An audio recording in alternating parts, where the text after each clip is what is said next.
Hi, this is Mary Ellen with Portraits of Me, and today I have 3 books that I would like to share with you. These are 3 of the books that I read for middle grade March, and I haven't reviewed them yet because I just haven't had the time to do it because I was sick, I had family in town, had other videos to do. So finally, I'm committing myself to talk about 3 of the books that I read for middle grade March. I think I read a total of 7 books, and I'm going to try to review them all, but I tend to talk a lot, and so I don't want this video to be real long. So I'm going to limit myself to 3 books for this video. And then I might do more videos throughout the month about the other books I read for middle grade March. So let's get to the books.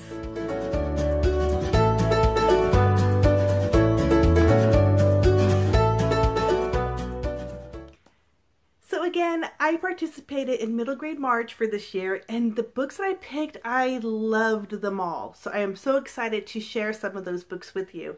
The first book I'm going to share is this book right here. It is called The People in Pineapple Place by Annie Lindberg. And this book right here is one I've been wanting to read for years now. So I finally got around to reading it during middle grade March, and this book was so cute. It's not a long book, so if you do have children and they're not a big reader, you might want to see if they're interested in this story. So this story is about, okay, I'm going to have to, again, these books were read in March, so let me do a quick read to find out what the character names are because my memory is not the greatest. Okay, so the main character in this book is August Brown, and he has moved with his mom to a new city, and he's trying to adjust to this move, and this is during the summer months. So he's trying to get adjusted before school starts.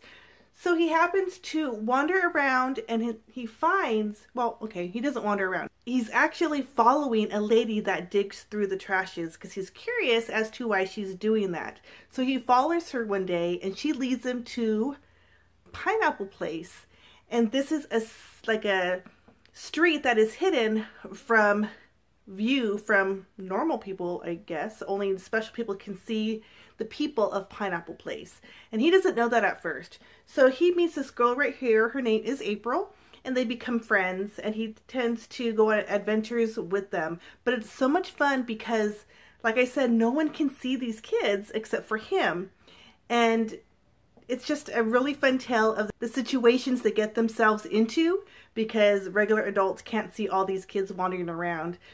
But not only that, there's a bit of time travel in this novel as well. So not only does August get to explore places in this new city that he lives in, but he also gets to go to the past. So it's a really fun book, and I do recommend this to any child who is interested in invisible friends and time travel. I think they'll be really drawn into the story because these characters are very likable and you can relate to them, mostly if they're adjusting to a new situation. So if you know of a younger reader who has just moved or is going through some kind of change in his life or her life, this might be a good read for them on how to adjust to certain situations. And it was a really fun book. I don't remember how many stars I gave this book on Goodreads, but I'll put the star rating down below here somewhere, and you can see what I rated this book, but I really enjoyed it. It was a quick read and a fun story. The next book that I want to share with you is this book right here. It is called The Littlest Bigfoot, and this is by Jennifer Weiner. And this book was such a delight. I was so take it in with this story, and I was surprised that I was. I didn't think I was going to love this book as much as I did. This story is about a girl who is awkward because she's a lot bigger than the other girls in her class. She gets made fun of and she gets picked on, and she just is not adjusting well to the schools her parents put her in. Yes, I said schools. She's been to numerous schools trying to fit in. So finally her parents decide to put her into this unique kind of school that is like in a camp. So she is sent there, and when she's there, she sees something or someone that is a little different as well. And they continue to have this relationship in secret. But of course, all secrets are revealed and some kind of chaos happens because of that, because her new friend is a Bigfoot. So this is a great story. It is a really cute story about friendship, about people who are different. So if you have kids who are, like, again, adjusting to a new situation, or are being teased or bullied, or any of those situations, or even if they're the bully, this gives you a good perspective into this little girl's life. And let me find out what her name is so I don't have to call her Alice. Her name is Alice. So it gives you a good glimpse into her life, as well as the littlest Bigfoot, whose name is Millie. So Alice's and Millie's story is a really cute one. Their friendship is a cute friendship as well. I was really endeared to both of them, and I'm looking forward to reading a sequel, because there is a sequel to this story. So that's this book right here. And again, I'll put the Goodreads ratings right here so you can see what I rated this book. And the last book I want to share in this video is one that I got in my Owl Crate Junior box, and it's taken me this long to read it. I think I got it last summer in my Owl Crate, maybe like in August or September. And that book is this book right here. It is Thisbe, the Stoop, and the Black Mountain. This book was another one I was very surprised that I enjoyed so much. This book was very imaginative. So if you have a younger reader who has a big imagination, this is a really good book to give them, because I think they'll really enjoy the story within this pages. So this book is about Thisbe, who is the gatekeeper to the castle that she lives in, and she's a gatekeeper to weird and dangerous monsters. So that's another thing. If you have a reader who loves the monsters, I think they'll really enjoy this book. It's a really cute book. So it not only is the story very fun and interesting, there are pictures in this book as well. Let me find a few for you. So here's a picture right there.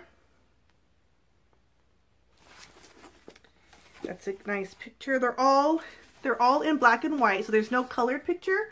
But I think the black and white is a great way to go about the pictures in this book, because it helps with the atmosphere of the story, which is very dark. And let me show you one more picture, and then I'll finish telling you about the book. So those are some of the fun pictures you'll see in this book. And again, it's a really cute story. I really enjoy this. I love the character of Thisbe and her growth throughout her adventure, as well as the princess who is mentioned in this book. She has a great character arc as well, and does some growing within this novel as well. So this story is about Thisbe, who is looking after these animals, not animals, monsters. She's looking after these monsters. And then somehow, not only does she work in the dungeon, but there's actually a deeper place where even more terrible monsters dwell. And it's called the Deep something. What is it called? See, this is why I shouldn't wait so long to review a book, right? It is called... It's called The Deep Down, where there's even more scary and grotesque kind of monsters that live down there. And what happens is, in the dungeon, before you get to the Deep Down, there's like a lock that locks all those monsters down there that is reinforced with a spell. So somehow the spell kind of broke, and so the monsters are making their way into the dungeon. So this is an adventure for Thisbe trying to stop the monsters from invading and to close the Deep Down and keeping those dangerous monsters where they belong. So it's a fun adventure because you get to hear so much about the monsters. You get to learn about the world, which is a fun, fascinating world underneath this castle. And then you get to meet some interesting characters like the princess and Thisbe herself and her little glowy thing. I forgot his name, but he's so cute. He made a great addition to this book. So if you have young readers who like adventure, who like to be a little bit scary, and who like monsters and mysteries, because there's a mystery involved with this book as well, I think they'll highly enjoy this book. And also, the pictures in here will definitely ignite their imagination. So I highly recommend this one as well. And my Goodreads rating will be right here for you. Okay, that's all the books I want to share in this video. So hopefully I did an okay job of sharing my delight in reading these 3 books. I really recommend all 3 of them. They all were fun in their own unique way, and I had a really good reading experience reading all 3 of these books. So thank you so much for watching this video. I hope you enjoyed it. I hope maybe you discovered another read that you might want to add to your TBR. If you have read these books, please leave me a comment below and let me know what you thought about them. And if you haven't read them, let me know if you are interested in reading them. And as always, you guys, please give this video a thumbs up if you enjoyed it. Consider subscribing to my channel, and may you have a wonderful morning, day, evening, or night. And I will see you in my next video. Bye!